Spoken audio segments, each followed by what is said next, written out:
right? And that's what I mean by the intimacy. I don't really, if I was younger, intimacy probably would have been roses and flowers and romancing you. But now it's And don't really, be lying, man. We unfiltered. I ain't went to see when you was younger. Don't be, man. If you gonna talk to us, talk to us. Los, I got saved a long time ago, okay? I started acting right last year, though. But neither. Let's go. Let's grow. Let's grow. What's going on, everybody? We are Black Dad Unfiltered. I am Carlos V. Spencer. And it's your boy, Coach Rod. Once again, we come together to change the narrative and perception of Black fathers in this community. This show is not only for Black dads, it's for all dads, but we represent a specific community where we really want to shine a light on those fathers out there that are present and active in their kids' lives. So, Los, talk to me. What we're talking about today, my man. Man, for sure, man. This is a good topic. This is one you don't hear a lot. I don't believe you hear a lot of conversations pertaining to men. We're going to deal with men and intimacy, Black men and intimacy, and the different layers, the different intricacies that comes with that. And again, I think it's safe to say that you'll see these conversations when we talk about women. You'll see this conversation when we talk about our sisters and how intimacy can be different for different women, how intimacy and love and affection can show up, and how some things can happen in life that may trigger or change some of that. But we're going to have this conversation pertaining to men, talking about men and what they're looking for with intimacy or affection or love from someone, or how are we affected by it? How are we moved by it? What ways do we show up in it? And even a little bit more, man. We're going to have a good time. And of course, we don't own the filter, so we're going to go all the way with it. Man, listen, let's go. Pun intended. No doubt, no doubt. We got a guest today, man. So this person, I would say, backed by popular demand, of course. Sure. I'm gonna let you go ahead and give an introduction, and we're gonna bring her in, man, and we're gonna have a wonderful conversation. Absolutely. So I got to read this because I get fascinated every time I read her bio, right? It's so impressive. So again, folks, we got Dawn back. You remember her from when we talked about healing and trauma, and she dropped that famous line that I absolutely love. Women can speak to a fool in a man, or can speak to the king, but speak to the king even when a man act like a fool. I can't say it like that. No disrespect if I did the accent wrong, Dawn. When you come I can't even do it close. I can't even get close to it. But I loved it. So again, folks, we got Miss Dawn Petgrave, is a licensed associate counseling psychologist, associate forensic psychologist, complex trauma specialist, life coach, educator, and pastor. Ms. Petgrave, or Dawn as we like to call her on the show, is a member of the Jamaican Psychological Society and a member of the Board of Visitors for the St. Catherine Adult Correction Facility. She holds double master's degrees in forensic psychology and counseling psychology. Ms. Petgrave currently works in a private practice and lectures at the Jamaica Theological Seminary. Her life's motto is to educate and empower lives, helping people to become the best version of themselves and build better communities. Give it up for Dawn, folks. She's back, ladies and gentlemen. Or maybe we back. Maybe we feature it. I don't know. I don't know which way it is. Thank you, guys. It's a pleasure. Did I say it right, Dawn? Did I say yes. it? Yes. And you sounded Jamaican, so I was going to ask you, did he get it? I won't even try, but was he close enough? Yeah, he was very close. Yeah. Well, round of applause. Round of applause. I just know that the H's I sometimes don't show up. But if it was an H in there, I could have did that, but I can't do nothing else. I can't. Like ouse. I just messed that up. You caught me at that one. Yeah, we're looking forward to this topic, this conversation. We definitely want to bring you back in, Dawn, someone who is licensed in this area and can dive in to some depths that we may not be able to go to. But even on top of that, a woman who can come in on this topic to share some information with us, to ask us some questions, maybe some things that women might be thinking. Also, you and I have talked a lot offline, for someone who can hear what we are saying and be able to translate that to other women to communicate to them the things that's being said. I know you deal with a lot of men clientele as well. So to kick this off, you know, Rod, I'm gonna go to you first, man. When you hear intimacy pertaining to men, what do you think of when you hear that word when we're talking about intimacy? Because there could be a lot of different definitions to that. Yeah, that's a great point for us to kind of level set, right? Where each of us are thinking about it, and then get the clinical definition of it. So when I hear intimacy, I'm always going back to my favorite word: my ability to be vulnerable with you, be exposed with you, feel heard, and create this environment where our authentic selves are communicating with each other, right? And that's what I mean by the intimacy. I don't really, if I was younger, intimacy probably would have been roses and flowers and romancing you. But now it's really. And don't be lying, man. We unfiltered. I ain't intimacy when you was younger. Don't be, man. If you're gonna talk to us, talk to us. Los, I got saved a long time ago. Okay, I started acting right last year though. But neither. No, but so when I think of intimacy, I really think about, can I just be myself around you, and can we just have an authentic moment? Can like that can the kid in me or the man in me speak to the woman in you or the man in you? Can we just have an honest environment? So that's what I think about when I think about intimacy. And when I think about it with a partner, it becomes exponentially more where, just our ability to just be us in our little world are my moments of intimacy. But I'd like to hear from the two of you. Man, I want to ask Dawn for sure. As a woman, intimacy when pertaining to men, when it comes to men, and you can take this in whatever direction you want to go with it, Dawn, but I'm very interested in hearing from a woman's perspective, like, what do you all think about when you're thinking about intimacy for a man? Either that's from a man perspective, what a man is looking for intimacy. What kind of things show up for you, Dawn? I think most women, when we hear about intimacy from a man's perspective, that means sex. This is why it's their birthday, they get sex. It's Father's Day, they get sex. Wait a minute. You telling me I'm supposed to get sex for my birthday? You talking about flowers and sugars and candy. That's what I'm talking about. We unfiltered. Right. So, but this is what men has shown us, that intimacy for them means sex. That's what women perceive intimacy to be for a man. That's not what it is for us. So this is why a lot of women will still be in a relationship and feel lonely, because after you give him the sex, what next? Can you have a conversation? Right? But the real meaning of the word intimacy is a strong bond that is actually shared between two people. It's a strong bond. I was thinking about something that I saw in Psalm, and I wrote it down. It was Psalm 63, verse 1. And it says, "You, God, are my God. Earnestly I seek you." Right? "I thirst for you. My whole being longs for you." And when I look at that, I wonder, can two people really show intimacy between each other if they do not know intimacy with God? Because I think intimacy was created as that expression that we can't even have with God, but he created the woman for the man to be able to do those things. And so as a girl, intimacy for me is quality time spent, is hearing me, is seeing me, is valuing me, is, I like flowers and candy. Some women may like something else, It's just more than I go to work, I come home, I see my man, we have some sex. It's deep conversations. Can I hear a topic on the radio and bring it home and say, "Hey, what do you think about this? Can we have some deep conversations about this?" It's that person that is going to allow me to show all my shades.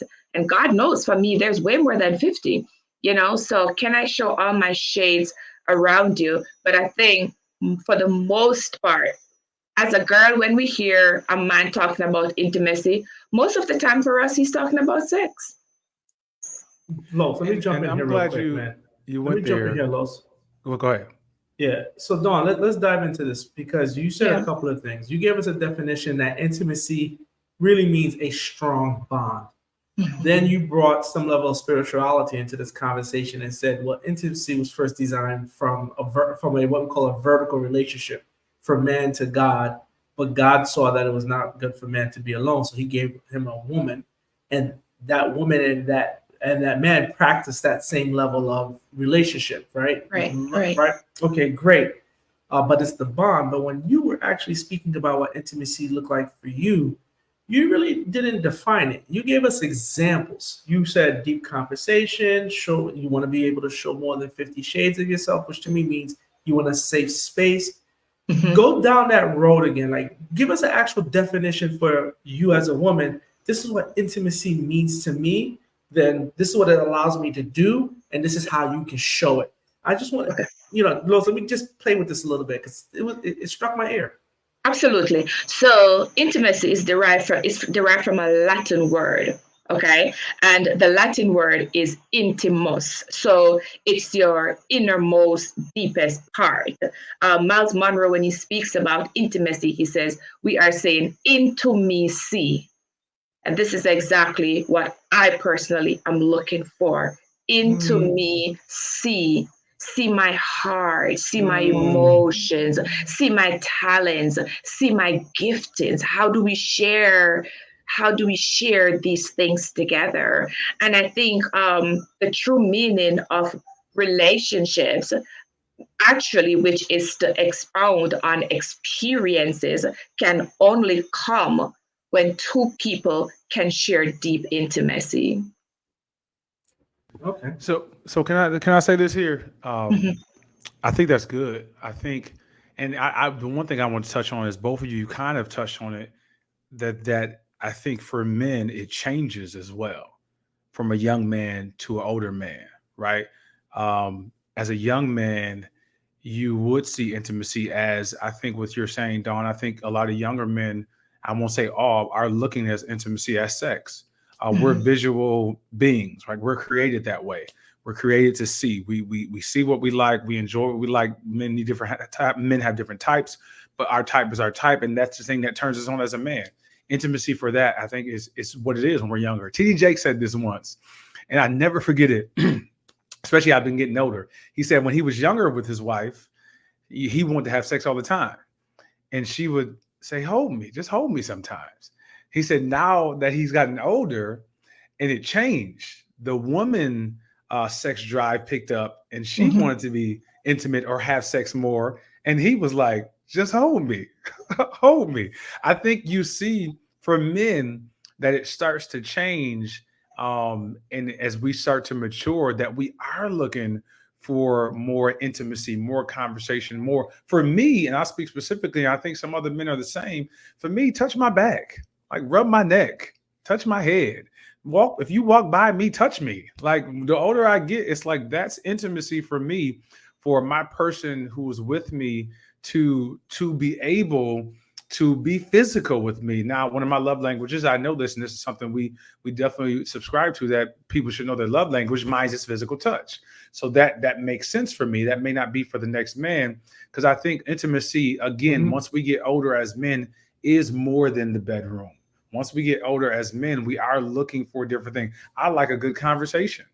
As I get older and as I talk to other men, I've heard men say things like, I enjoyed the conversation with a woman. I enjoy that. So I enjoy having the conversation with the woman as well. So I just wanted to point out that it does change for a lot of men as we get older. And as I believe we start to understand that intimacy is more than just sex. I want to push back. Dawn, I want to push back a little bit because, and then feel free to cut me off, Dawn, if you got something pressing to say. Yeah. But when Dawn gave the definition, into me, I see, what stood out to me was the word see. And I believe we all have the desire to want to be seen. So I think when we talk about when we're younger, our desire was sex. No, sex is the way we got validated and we were saw. So when I saw a woman, it did some type of psychological effect. As I got older and I understood myself more, I was more in control of what actually fed me psychologically. You get what I'm saying? And that's why I sit there and say, I think even when we're young, we're trying to have some level of intimacy. We don't know how to define it. We don't know how to apply it. Which is touching a little bit what you said, Los. And we are and so for us, it's if I get this woman and I'm having sex with her, I still want to be in a relationship with her. Like all of us still want to have some level of a connection to some extent, and I just think we just don't have the wisdom to understand what that is yet. So because as I'm hearing this, I'm like, yo, you know what? If I can trace back all my steps, there are men out there that are just going to do what they do because they want to do it. But even then, I think we can trace back to some level of psychology, right? Some type of emotional issues that are going on. But I'm really harped on this whole intimacy is this desire to be seen by someone that you can have a connection with. And that actually is in alignment with the scripture, what you said, Dawn. So, I mean, I want to give space for your voice, but I got more to add to this. A couple of things. I'm listening to both of you, and it's so refreshing because you're definitely not average men. Let me just let me just say that from a woman, because this is not the conversation from the average man. I would consider myself a beautiful woman and educated. And so when I am in a relationship with someone, I want those areas of me to be seen also. But I think most of the time people see the physical. And it's upsetting because I am so much more than the physical. I have a mind, I have a brain. Can we talk? Can we hang out? It's so much more. But I hear Carlos speaks about his love language being physical touch. I was in a taxi recently, and the gentleman apparently has had his first visit to America. And I'm in the taxi and I'm quiet, and he's telling the other persons that, boy, American girls, they want you to hold their hands. And if any woman ever try hold my hand in public, I would be so upset I would walk away from her. Do you know how many of our men feels that way?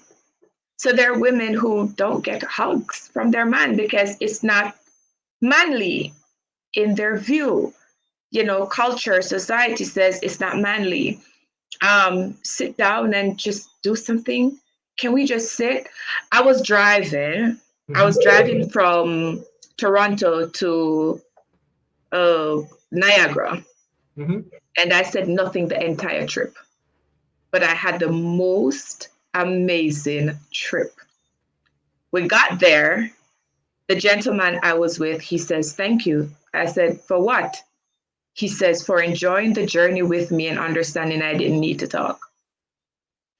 I just wanted to enjoy the company, the scenery, all of it. For me, that's intimacy. That's so much more than just my body. And I think a lot of women struggle with men, and you both rightly said this, men are visual, but we have to get past the physical.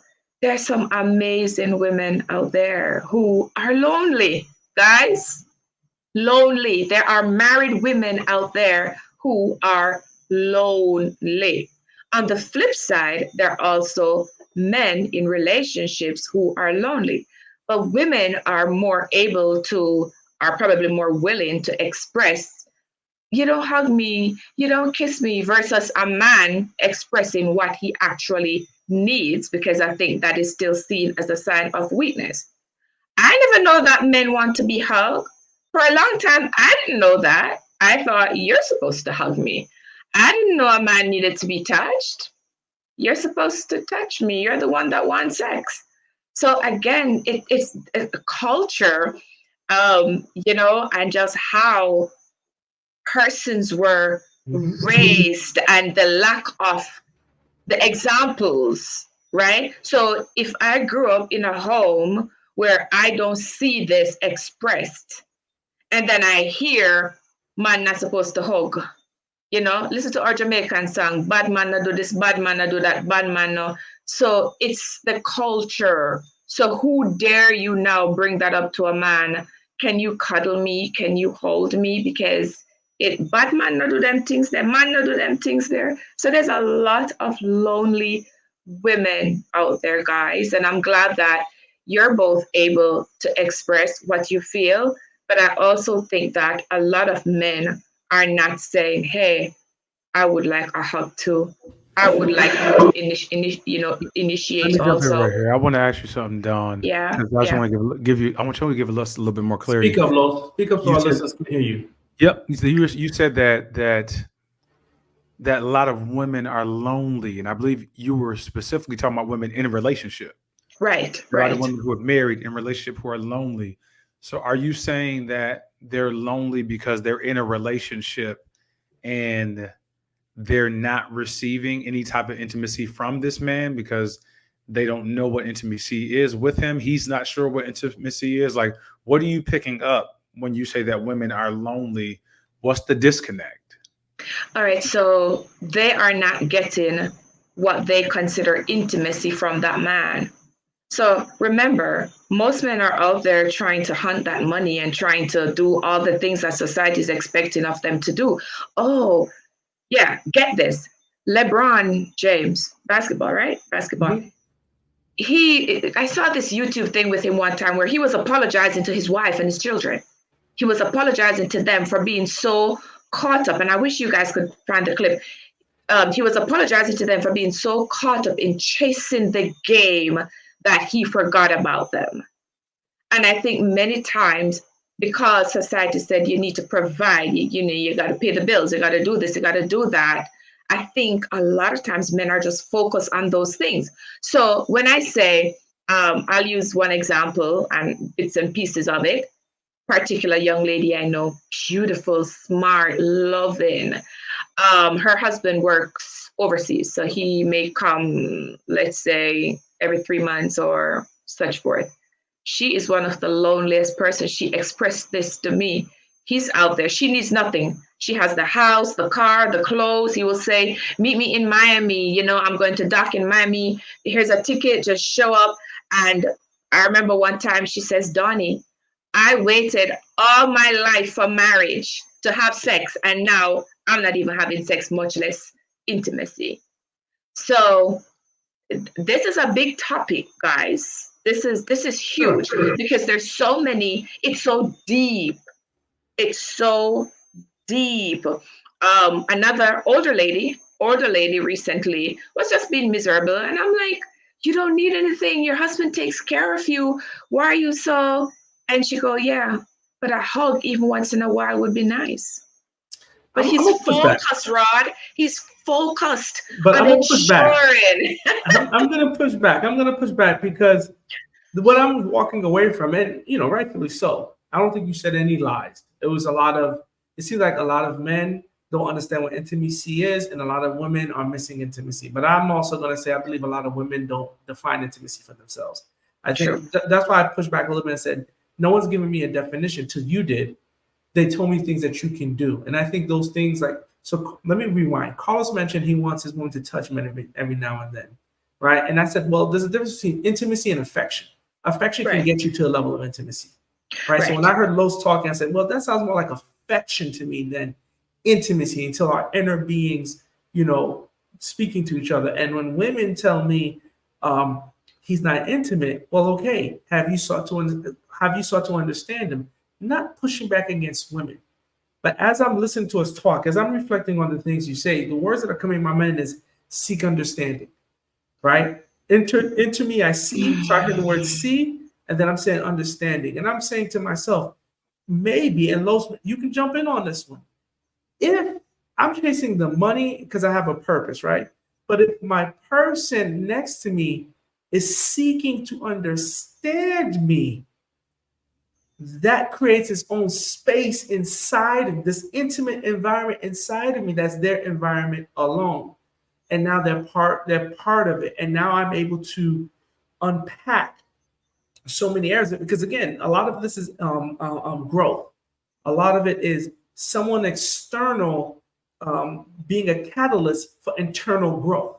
Mm-hmm. So that's why I sit there and say when someone says, well, you're not intimate, and this is where Los was touching on, we have different working definitions, we have different levels of maturity, right? When you get older, you have a better understanding of who you are, what you value, right? But I'm also saying to myself, because I was married for 20 years at one moment, I can easily see my kid's mother saying, and this is actually a conversation we had. You don't go anywhere. And I actually said, you don't understand, when we're on that couch watching a movie together, that's my whole world. That's all I ever need from you. So for me, I was my most fullest self just holding you watching the movie, but because I didn't do certain actions, and she's not wrong, and I'm not wrong. It's not about blame. So this is why I sit there and say, I don't believe it's just men don't. I believe there's miscommunication on both parts. But for me, I want to focus on how can we as men understand what we want to be able to articulate it to feed our relationship. Los, hop in on this, man. Yeah. I think and on the tail end of what you're saying, we got to know what we want. And for me, I want to honestly say, man, that is intimacy for me. It's not affection. It can lead to affection. But if we unfiltered, right? We don't want to filter. All right, I got to ask you every once in a while. I can't spell it. Let's go. Can't spell it. All right. So if I'm with my woman and I'm laying on your bosom, I'm laying on your chest, and you're rubbing my back. I didn't expect him to go that far. But go ahead. You said when Dawn says the sex. You said you can't spell it. You said you can't spell it. Go ahead. And you're rubbing my back, or you're my woman, my wife. You're rubbing my back. You're rubbing my head, and you're telling me, baby, it's gonna be all right. If I'm dealing with something, baby, you're gonna make it through this. That's intimacy. For me, like to what you said, you have to know what you want. So it can lead to affection, but in that moment, it's not even in the affectionate space for me. I get what you're saying. In that moment, that is being extremely intimate. You are seeing into me. You are seeing where I am right now. And you're helping me in this vulnerable space to be able to tell me it's going to be all right. And I had to grow to this space. You spoke about yours. I was in a relationship 20 plus years as well, past marriage. And I didn't receive some things. She didn't receive some things, but I got to a space to start to understand. Like I promise you, the tail end of what you said struck a chord with me, because we have to know what we want and what we desire and what we need. And for me, in my past relationship, I didn't get it. But watch this. I wasn't able to explain it. I wasn't able to communicate what I actually needed. So how can I expect somebody to figure something out that I don't even know myself? Now I do know. And now, and then it's a great conversation. I understand, like you said, there was some pushback. Now I know we in the car, we driving somewhere you ain't never got to drive. But rub my neck while I'm driving. Touch my neck, right? Let me, watch this. Place my hand on your thigh. That's intimacy for me as well. So that's me maturing, becoming aware and learning what I need, and then being able to communicate that. That is really brilliant, because guys, love is a beautiful thing, and intimacy is an even more beautiful thing. I think during the dating phase, I think people need to have the hard conversations. Because Carlos may want those things, and he might have fallen in love with a beautiful woman, but who is not emotionally intelligent enough to accept that or to do that, and may now see that as pressure or bothered. Oh, he wants me to rub his neck when I'm... No, so this is why it is so important that persons, when you're in a conversation, you're listening to understand and not just listening to respond, but definitely listen and get to know. Because now that you know those things, I am sure you're going to choose your partner carefully, because that's important right there. Sometimes people can't give what they don't have. And you might have a woman that's absolutely an amazing woman, but, and I know we're not talking about trauma, but if she has unhealed trauma, especially where touch is concerned, that's going to be a big trigger for the woman. You're touching on something right now. You're touching on something right, and that's probably going to be a bigger show, but I want people to understand what you just said. Sometimes the woman you have just doesn't have it in her. She doesn't. Right? And so, this one, I didn't want to cut you off, but I thought that was very important. Because as a man, can I say this right in this? I'm throwing this in there. I'm jumping back out. So are women apprehensive? Are women, when they hear because a lot of this narrative we see in this space, podcast, on the internet, on social media, we want a man that's aware. We want a man that's this. We want a man that's that.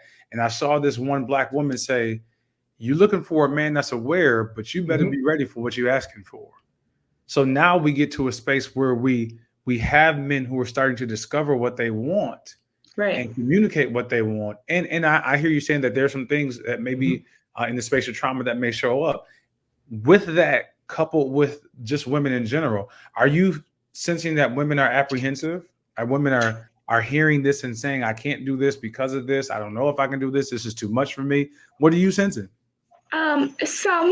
You got some grown women out there, and grown is not age. You have some really mature women out there who understands that if I want a real man, or a man that is healed, and a man that is self-actualized, that's a man that's going to tell me when I'm off my game, and am I ready to handle that?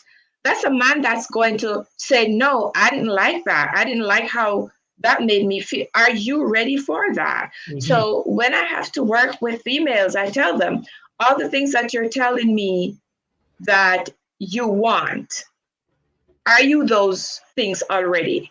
So here's a activity that I give women. I have them, draw a circle in the middle of a paper, and then they have different branches. And in the circle, they have to put husband or spouse if they're not looking to marry. Just, what are the things that you're looking for? Okay. And most of the time they're great, and they're writing down all these things. Now here's the assignment from me. Go be all of those things first. All the things that you are looking for in a man, vice versa, go be those things first, and then you will attract them to you. All right. A man that is self-actualized is not going to be an easy man. He's not going to be an easy man. And if he's an easy man, he's not self-actualized. And that's just facts right there. Now, we have to ask ourselves as sisters the real question: am I ready for that? Because that is going to stretch me, and that is going to possibly make me have some uncomfortable moments. Am I ready for that? I don't know how many women are there. I'm not saying that women are not there, but I don't know how many women are there, because again, women are emotional beings. So unless a woman can take a hit and disassociate the emotion from what is being said, you're still going to be in a spiral. You say something to her which may be good for her, but she takes it emotionally and processes it as something negative. Do you understand what I'm saying? Yeah, I like where you're going with it. I want to touch on something Lo said. I want to connect all of this. Lo said something, and this is a question, I think, because I want to get to helping men, figuring out someone who could have helped me when I was. So let me pause. I believe, had I known what I know now, I may have still been married. Yeah. Right. So wait, say it again. A little had more I clear. known what I know now, I still may have been married. Or I may have never gotten married, but I would have never went through some of the ups and downs that came through the marriage. Lo said he understands it now. So the question I want to ask Lo, but I want Dawn to jump in here with anything that you have that's clinical. What caused the learning? Like at what moment? Is it a ta-da, now I know it? Did God miraculously impregnate you with the idea? Or was it birthed out of what caused you to finally understand, wait a minute, this is what I value. This is what I need, right? And then Dawn, if you can, when he talks, if you can decipher it for us, I think that'll be helpful to people listening. Yeah, that's a great question, man. That's a great question. And for me, I can say it's personal development coupled with your spirituality. We're believers. So my Christian beliefs, I believe they're two sides of the same slice. No matter how thin you slice it, it's always going to have two sides. So for me, I came to a space where my spirituality was pretty strong, but my personal development began to get even stronger to develop myself. And once I started doing those two things, and for me, the weaker of the two was the personal development. So once I strengthened the personal development, I started to find out and ask questions. I believe it's Tony Robbins that says the quality of your life is based upon the quality of the questions that you ask yourself. Mm-hmm. Right? So when you ask yourself a question, your mind is so powerful that your mind is designed to start to come up with answers or to try to find the answers. So for me, Rod, it was a moment in my life where I was really going after developing myself, really going after making myself better. What does that look like? For me, it was reading books. For me, it was going to conferences. For me, it was watching information on YouTube. For me, it was getting around other people who were better than me, right? If you're the smartest person in your circle, you're in the wrong circle. You're the richest person in your circle, you're in the wrong circle. I started getting around all these things, people, information, books, conferences, and I started to develop myself. And for me, it wasn't just a moment, but it arrived at a moment where I finally got to a space that I said, for me, some of the treatment that I was receiving was not okay. It's not okay. This is not okay. And the environment that was created by me. I created this environment for somebody else to feel like this was okay. So not only did I realize that this is not okay, I also understood I need to change this environment, because I start poking at things and asking myself questions. And I started to say to myself, no, I do like this. No, I do want this. I do desire this. And for a long time, I moved as if I didn't. And I can tell you about the trauma where that showed up, but I don't want to go too far in here. I can come back if you want me to circle back. But I know even the trauma that showed up in my life to cause me to move in that space for a long time. You know, Carlos, you said something about, when you now take time out for yourself, you're now recognizing, I do like this, I don't like that, I don't want this. Now, many persons do not spend time alone. And it is until you started spending time alone to know you, you won't know what you want from what you don't want. Do you know how many women, like, I'll ask them, well, what are you looking for? And they have no clue, because we have not taken time out with ourselves to see, oh, I like how this made me feel. No, I didn't like that. Time, you have to take time out for you to know you. Many persons do not know themselves. And we have to understand that people treat us the way we taught them how to treat us, just like what you're saying. Every day you get up, you're teaching people how to treat you. Now, the way somebody treats you is directly related to how you teach them how to treat you, right? And so we don't have these conversations. We do not have the tough conversations. I don't ever remember being in a relationship where a guy said to me, hey, I like my head rub, or hey, I don't like noise when I come home from work. No, I've never heard these things. I've never had these conversations. But I will also say that adversities will teach you who you are, right? Because sometimes when adversities come, it opens up your eyes, because most of the time it puts you to a pause. It opens up your eyes to see something different. And I think that's where growth takes place in many persons. It's after you have gone through an adversity and you kind of have, a block in the road now, and you're saying, wait a minute, I don't want to live like this anymore. I don't like this. I don't like that. Right? So pay attention to you, spend time with you. I told a young lady that I took myself on a date recently, and she was baffled. Okay, explain. So I said the arts was coming to Jamaica. It was a dance show, and I love the arts, and I haven't been out, and I didn't want to ask anybody to take me. So I bought the ticket myself, and I took out a gown, and I dressed up. And I got there, and I already know that I might have been the only single person there. So there were many women, but they were all in their little cliques and their groups. I was there by myself. And let me tell you something, I sat like a queen. I enjoyed that show, and I was good. She could not believe that I got dressed up and left my home alone.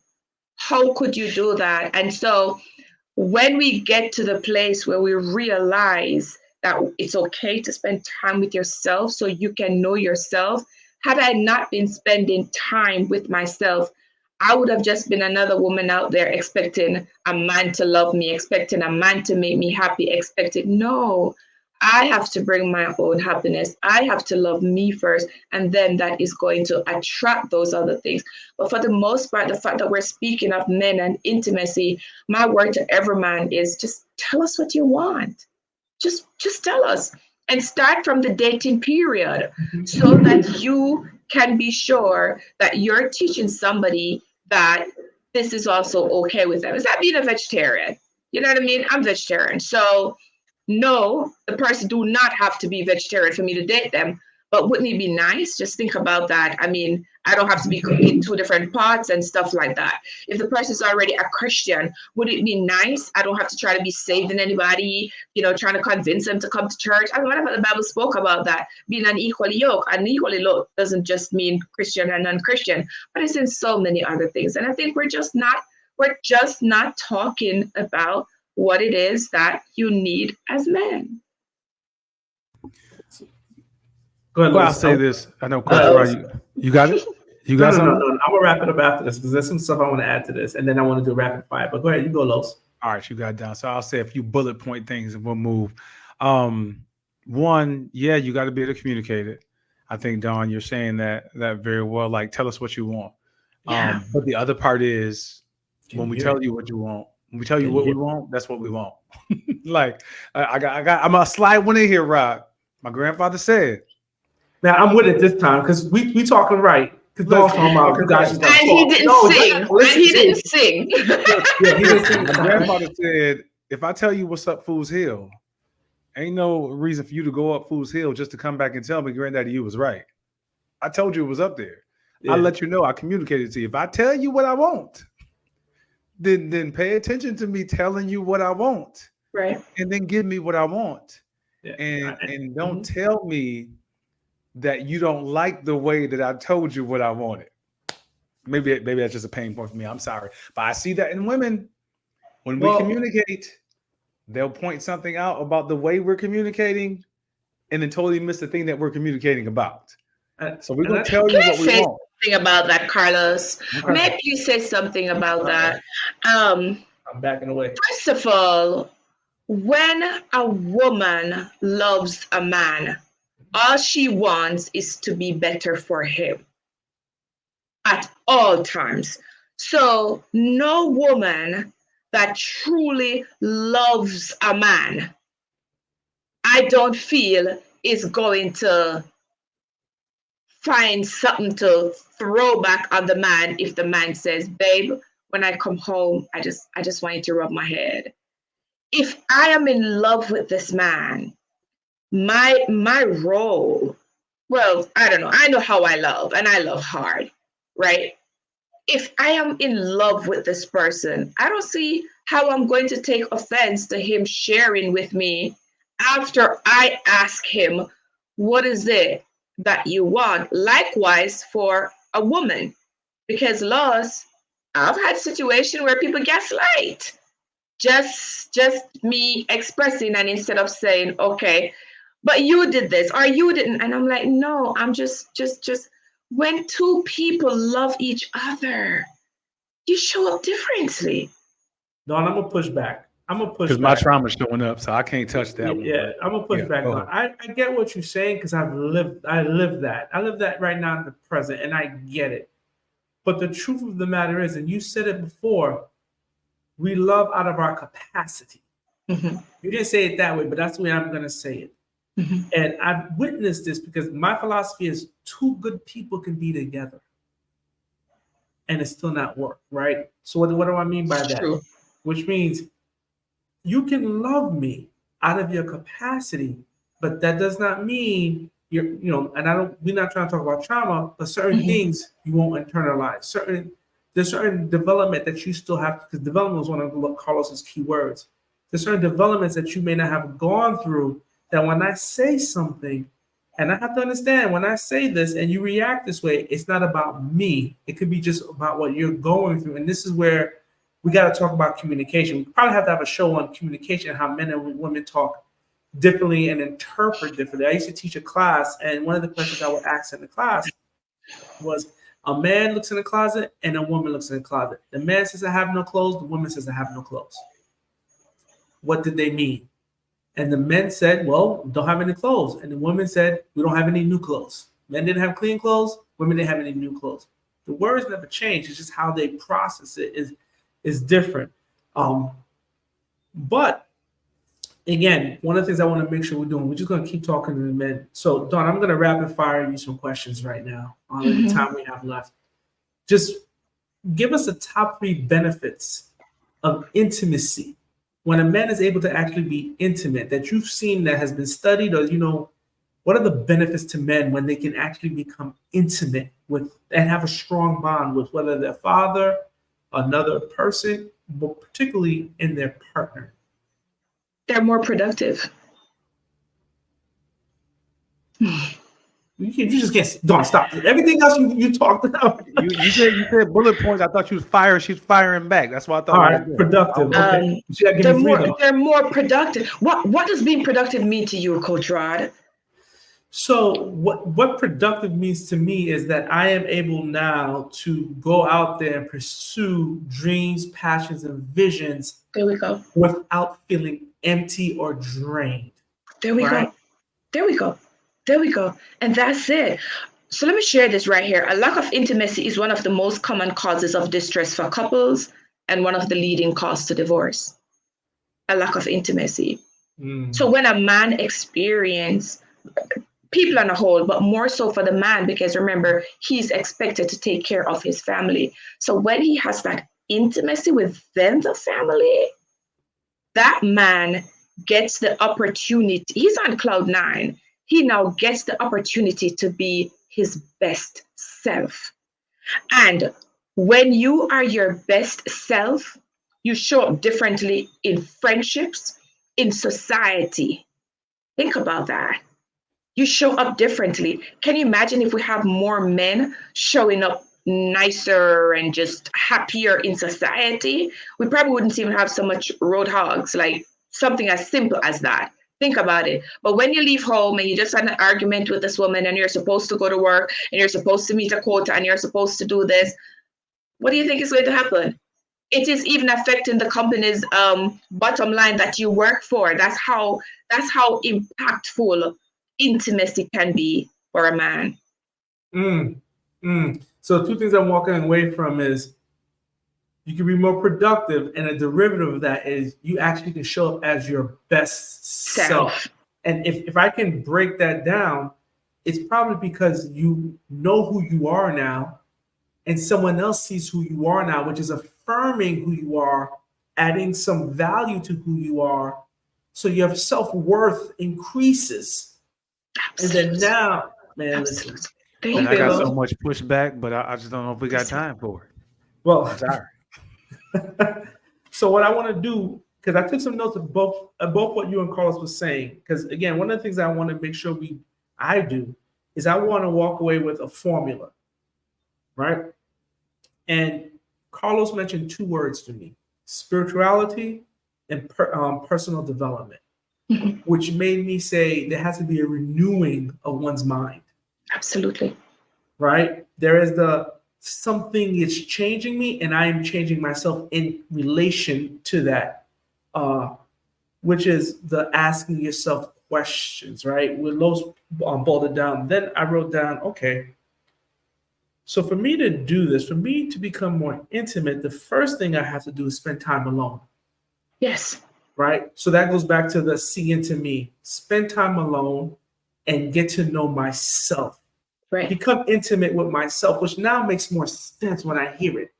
Becoming intimate with myself is actually me just getting to understand myself. And that goes back to what Carlos was saying of what is my purpose in life, which is what I'm connecting to back to spirituality.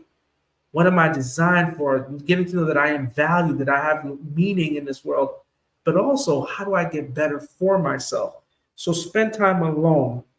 So So to become intimate, you must first see yourself with fresh eyes. So to spend time alone, that's why I said the renewal of the mind. I have to look at myself differently, which goes back to why Carl's kept on asking himself questions. Why? So I can see not with my physical eyes, but with my spiritual eyes or my internal eyes to see myself. Then I said, okay, so to me become intimate, I have to first see myself. I have to spend time alone to do this. I have to ask myself questions. I have to change the way I'm thinking. Mm-hmm. And anyone can do this at any age, actually, right? You don't need to be a doctor. You can do this at 13 because it's a good practice. Then I have to Rod, if I could just jump in right here. What you just said is so profound because we need to be teaching our boys, our children, but can you imagine this is a thing for you and your sons, where at 13 years old, you are now teaching them emotional intelligence, how to handle their emotion, teaching them to spend time with themselves, to pay attention to the things that they like, to pay attention to the things that upset them. Can you imagine the kind of man that you would have helped to develop? So that's also important that we're doing that with our children. Let's start now. Don't just wait until they get married and then now they're trying to figure it out. Let's start now. So I'll say too, Dawn, like our daughters as well. And somebody gonna take this and they're gonna take it the wrong way. But if I hit you, I ain't trying to miss you. It's your fault. We need to teach our daughters the how to be a wife, like how to show up for a man and pay attention to a man, and what is intimacy for a man. I know a lot of women, like you said, Dawn, earlier, who was asked the question, "What do you want?" I've heard this question asked. And it puzzles me that a lot of times women aren't able to answer it. It's okay. You want to be in a relationship. So what are you looking to do to be a wife? Did anybody teach you how to be a wife? Again, somebody's going to take this and think, oh, a whole woman's purpose is to be a wife. No, it's not. But if ain't nobody teaching you how to be one, then how do you all of a sudden just become one? If nobody's teaching you things, so teaching our sons, I 100% agree. I'm listening and taking it in like I need to teach this to my sons, but I'm also thinking about my daughters.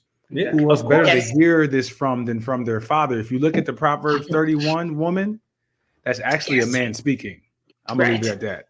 Yes, listen, and Carlos. Go ahead, Dawn. Go ahead. Carlos, you're absolutely right. I left out the daughters only because we're talking about Black Dad Unfiltered and boys. But children model behaviors. And the best way to teach your daughter how to be a wife is to model the behavior. Just model the behavior. My mom was traveling without my stepfather recently. And I decided I was going to go to their house and stay. Now, he's a grown man. He doesn't need me there. But I know that in the morning he wakes up, his breakfast is ready. And in the evening, his food is cooked. Like that. So I went to spend a week at my mom's house just for that. Because I see her do those things and because I know what it means to him. Even when I got there and he's like, I'm okay. Nope. If my mom was here, you would not be in the kitchen. You would not have to be doing this. Do you need to go anywhere? Do I need to drive you anywhere? Like, it's modeled for me. My biological dad was a taxi driver, but all I remember of my dad was that he wore white linen shirts. Just imagine a taxi driver, white linen shirts.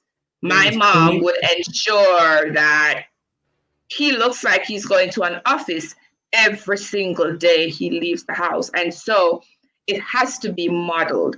For dads, for moms, it has to be modeled. It's the easiest way when a woman can model what a wife is supposed to be to her daughter, because that little girl is going to grow up and she's going to remember that, hey, mom was always touching dad and she was always speaking nicely to him. She was always doing these things, and that will stick with her. In Bible school, they have this thing that says there's 5 gospel. And the first time I heard it, I was so upset. I'm like, what kind of cult is this? But he says, just bear with me. Just bear with me. We have Matthew, Mark, Luke, and John, and then we have you. And who do you think the world would read the most? the world is going to read you. So what exactly is your gospel saying? And this is what I would say to parents. What are you modeling? Because that's what the children are going to see. They won't hear what you said. They will see what you do. All right. So now I'm going to finish this formula, right? I love it. I love where we're going with this. But this is great stuff. So step 2, right, is understand what intimacy means. And the definition of intimacy means strong bond. So going back, right, to have a strong bond between 2 people or more, that means both of them have to come with something. So one, this is why step 1 was important, understanding who you are. So you can be a strength in that bond, and then being able to see what's in your partner and determine, do they merit your bond? Because you make that decision, man or woman, and now you can create a strong bond. And then in that, begin to understand, how do you want that intimacy to show up? So to the guys listening, we went 3 steps on this. You got to get to know yourself. This is what being intimate with yourself is not something that is weak. It's like, yo, who am I? What am I? What do I want? Start to work on your mind. 2, start to understand that intimacy is a strong bond. And for it to be strong, both of you need to come in understanding yourself. And then how do you want this to show up? And the benefits of going through these 3 steps is you can be more productive in even pursuing your dreams and vision. I would even add, it probably allows you to see further out. It allows your vision to expand. And 2, I think it has physical benefits, right? Because the burdens of, so I know for me, what intimacy does, it's carved out this world that no one can touch, that the world can't touch me anymore. And before, I used to only have that bond vertically. When I say vertically, we have vertical, horizontal. Vertical is between me and God. Horizontal is between me and my peers. Having both a vertical and horizontal bond, I can't get tired now. Like, I feel good.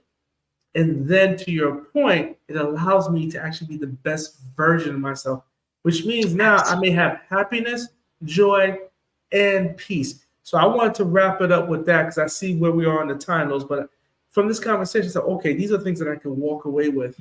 And I'll be quite honest with you, both of you. I never thought about it this way until we had this conversation. So thank both of you for engaging in this. This was really helpful to me, at least.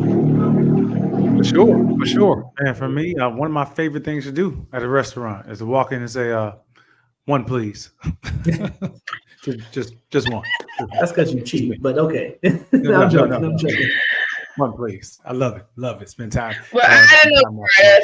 I mean, I don't mind doing it, but I'm hoping to change that narrative soon. You know, so I'm going to show up and somebody would have made a reservation for me. I don't have to look pretty for myself. Yeah, I made one joke, Los, because I don't think we know what Dawn said in the beginning, that she's tired of men always looking at her beauty. Dawn, I started off this podcast by saying it ain't easy being good looking, Los. Now Los understands. He understands it ain't easy. Every time you go somewhere, people just oogling you. Like, yo, I'm a guy, man. I'm a funny guy. Rod says you can't say hi to everybody. You can't say hi to everybody, man. Yep, you can't. I love it. But guys, let me commend both of you, though. I really do have to commend you because what you're doing is phenomenal. And I think what you're doing is modeling to our men, all men, but to our men who life has just not been easy for a Black man. Let's just throw that out there. Yeah. Life has just not been easy for a Black man. And I think you both being bold enough to take on this initiative, to have this conversation where I am sure many men watching this podcast is probably saying, I feel that way. Wow. Okay, I can speak up. So again, kudos to you both. And can you imagine if we have a world of healed Black men? Think about that. What a wonderful world it would be. That's our vision. That's the exact vision and mission of Black Dad. Change the narrative, provide healing, provide resources, and lift up the Black father in any shape, form, or fashion so that we can impact our community. Los, take us home, man. Most definitely. We appreciate you saying that too. As we wrap in, we know we've had Dawn on before. Those of you need to go back and find that episode. Like my man Coach Rod said, I ain't even gonna let you know which one it is. You got to go find it. But while you're here, Dawn, can you let the people know where they can find you? Yes, my website is dawnmarietherapy.com, and for social media is Dawn Marie Therapy. So at Dawn Marie Therapy, LinkedIn, Facebook, Instagram, but definitely the website, because I do have some great blogs and some of these topics also on the website, dawnmarietherapy.com. All right. That's good. Look, we're wrapping it up, man. We're Black Dad Unfiltered, man. Thank y'all so much for tuning in, staying with us. You can find us on any podcast listening platform. Follow us on YouTube, Instagram, Facebook, on all social medias, TikTok. You can look for us at Black Dad Unfiltered. You can also find us on our website, blackdadunfiltered.com. We got a lot of things coming up. We have a lot of wonderful information to share. We have some different things, different clips posted all the time. Information we've been sharing, information that we find beneficial from other places and other resources, just the same. Well, I'm Carlos V. Spencer. And I'm your boy, Coach Rod, with our fabulous guest, Dawn Petgrave. The Marie got me. Once again, folks, let's go, let's grow, let's get it. Y'all be blessed. Bye. Let's go, let's go, let's grow, let's grow, let's get it, let's get it, let's get it.